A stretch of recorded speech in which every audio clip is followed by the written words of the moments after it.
Thank you, Madam Acting Deputy President.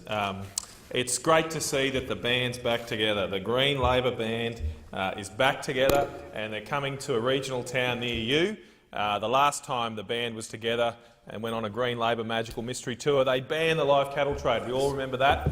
And that first tour that they were out on, it played to sold-out crowds all around regional Australia. They had people turning up everywhere around regional Australia, in Cloncurry, in Richmond, in Rockhampton, in Darwin, in Karratha, all to come out and see the Green Labor Magical Mystery Tour and what it could do next to a natural resource industry in this country. And back then, they were able to not only damage diplomatic relations with our closest neighbour, with a country of more than 200 million people just to our north. Back then, they shut down an entire industry overnight without telling anybody, and it's still causing massive heartache and pain in regional areas. And now we've got the band back together. They thought that Joe Ludwig did such a good job. Sorry, Senator Ludwig, through you, Chair, did such a good job with the live cattle trade. He's now going to repeat that and move on to fishing as well. And he's doing it in cahoots with the Greens again. He's doing it at the behest of a Green Labor agenda that doesn't want to see anyone in this country make money from using the natural assets and wealth we have in this nation.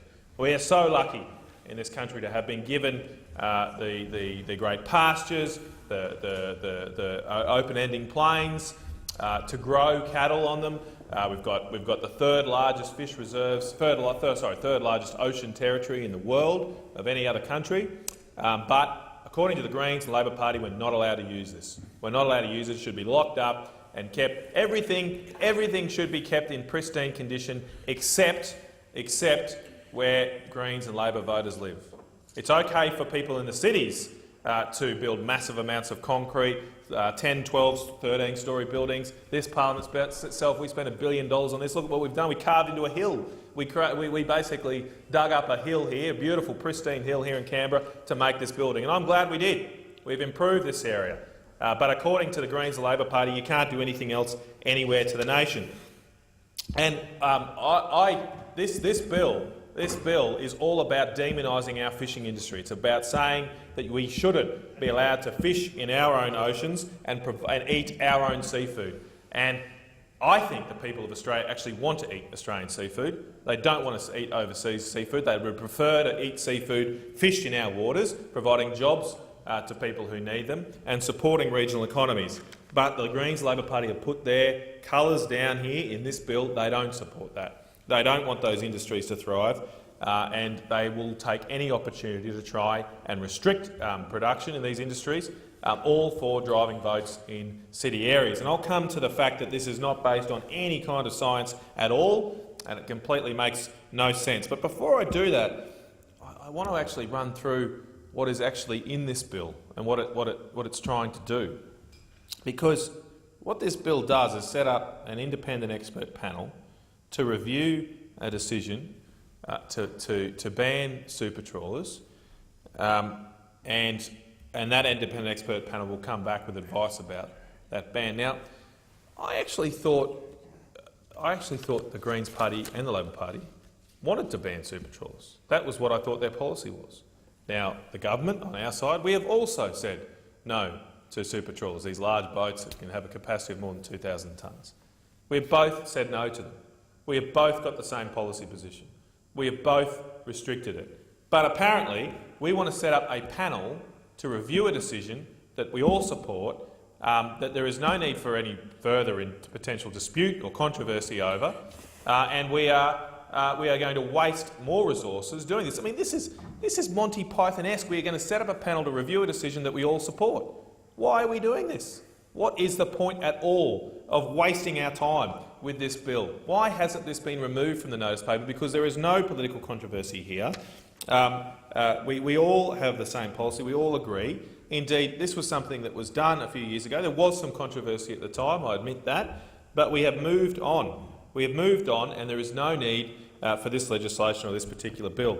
At the time that it was a little bit more controversial, the then Minister for Fisheries, Tony Burke, I think the Labor government had approved this particular vessel, this super trawler, to come and fish in Tasmanian waters. It became controversial, And the then Minister Burke at the time decided to introduce a declared fishing activities bill in September 2012 to ban this particular super trawler coming in. Now, it should be noted that it was actually Minister Burke as well, when he was the then Agriculture Minister, who created that issue. In September 2009, sorry, it might not have been September, but in 2009, Minister Burke at the time introduced a small pelagic harvest strategy, which said, and I quote, "There are considerable economies of scale in the fishery, and the most efficient way to fish may include large-scale factory freezer vessels." So in 2009, the Labor Party supported super trawlers, or we now call them super trawlers. They supported large factory fishing vessels. They encouraged companies to try and apply for fishing licences under this small pelagic harvest strategy, and some companies did. I think it was the what was the name of the vessel? The Able Tasman.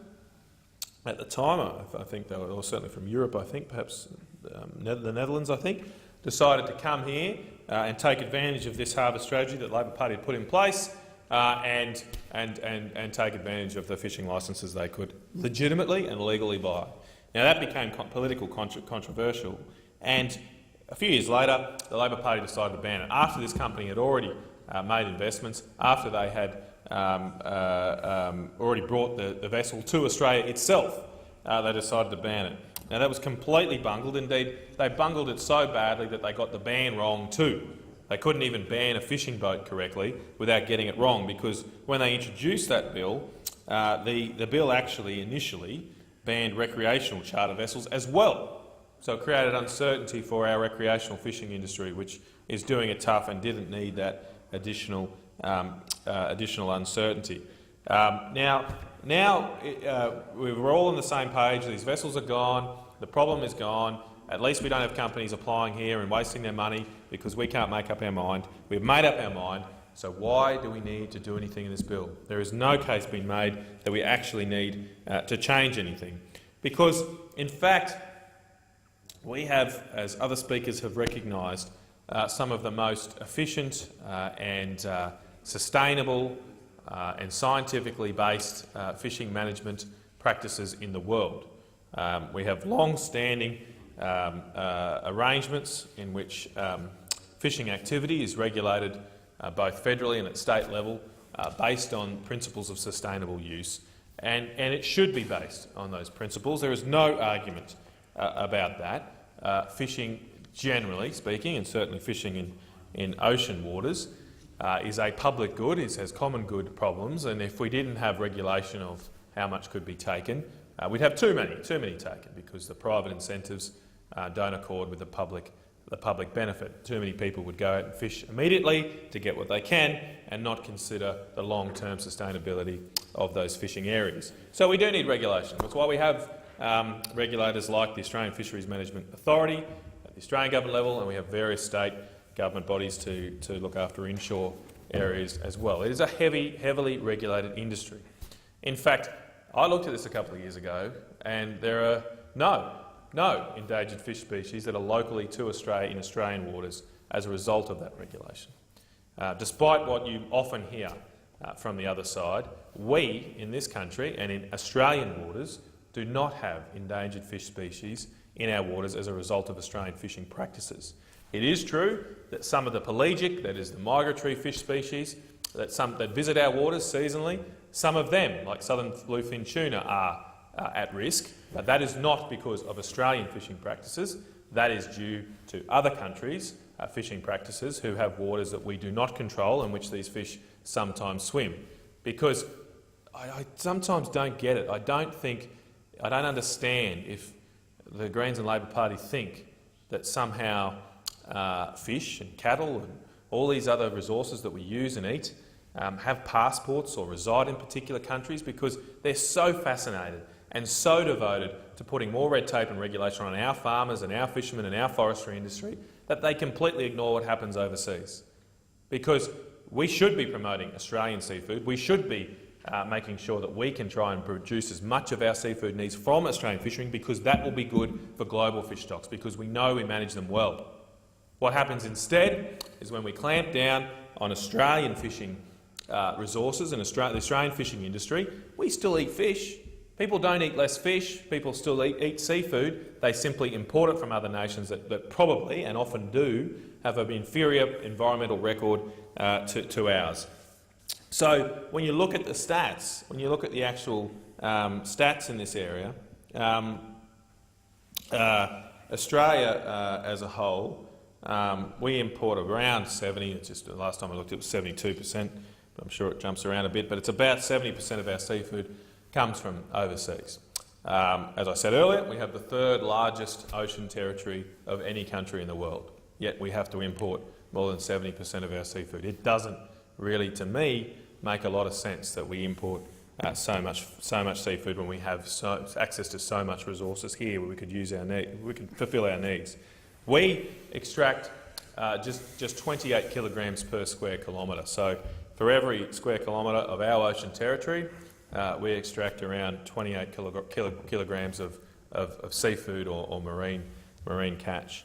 Now, we import a lot of seafood from countries to meet our 70% needs. A lot of our seafood comes from China and Thailand and Vietnam. New Zealand as well, we import a lot from New Zealand.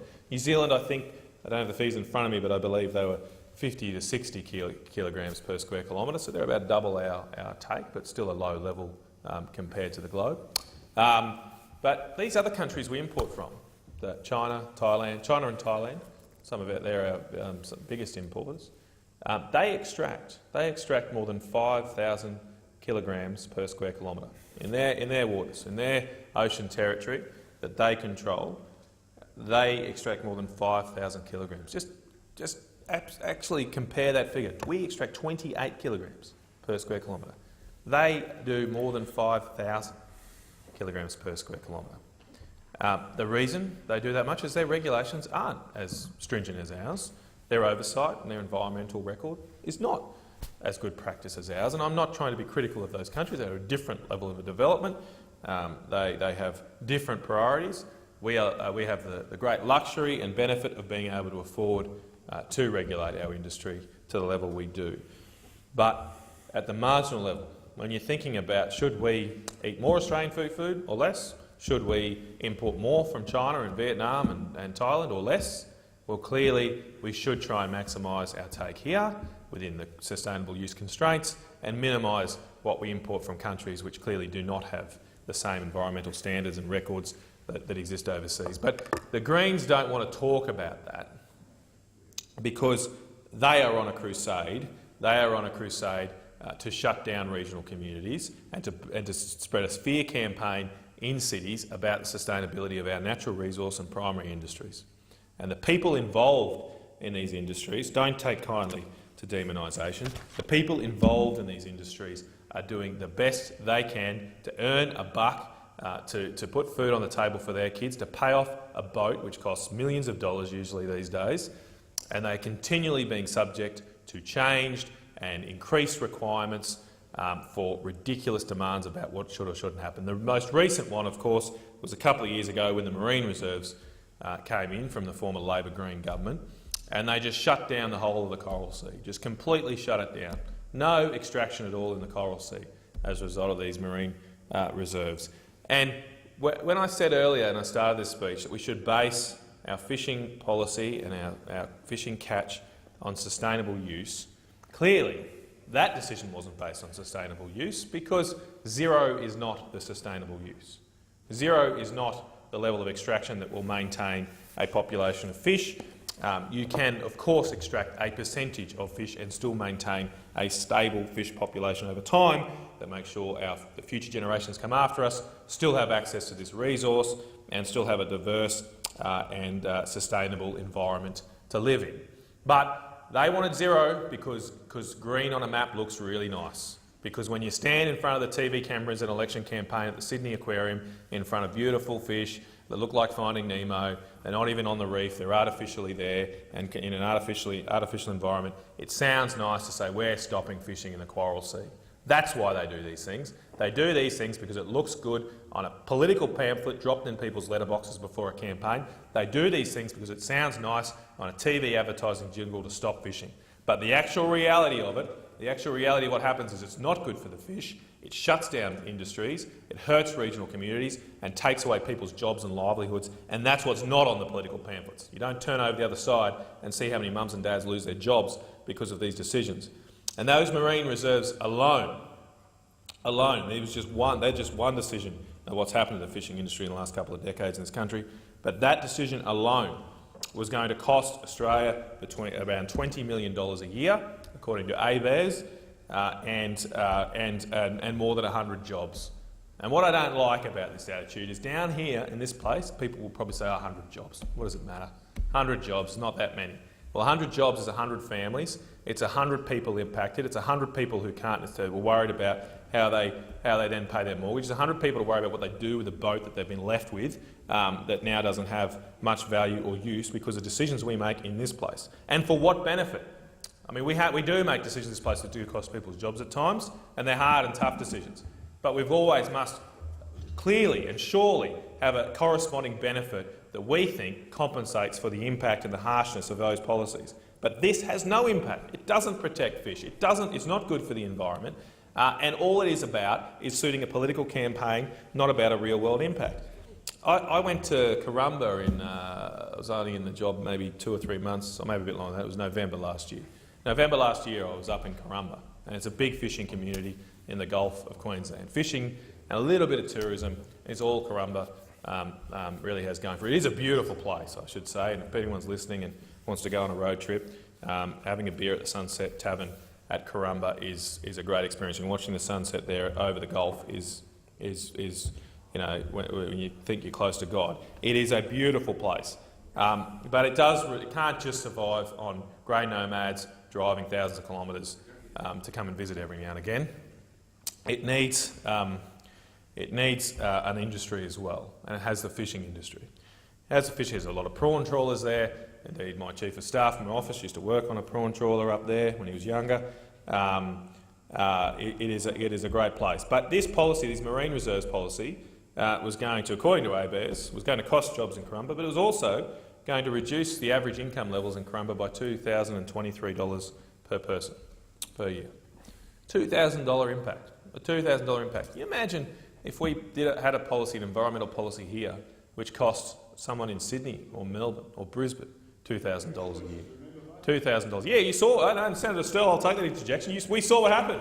We saw what happened with work choices. Senator Canavan, please direct your through you, Chair. Me, Chair. Through you, Chair. I'll take Senator Sterle's interjection, and it wasn't a good policy. And although I don't believe that the figures are commensurate, it wasn't a good policy. We've walked away from that because of the impact on people.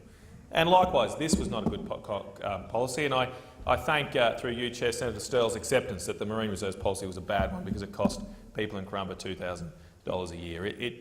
We should consider those impacts on people, but they just completely get ignored because Corumba's a place of only a few hundred people, and it's a long way from here. And there's no TV cameras there or no media there to report people's stories and heartache at the policies that we do here.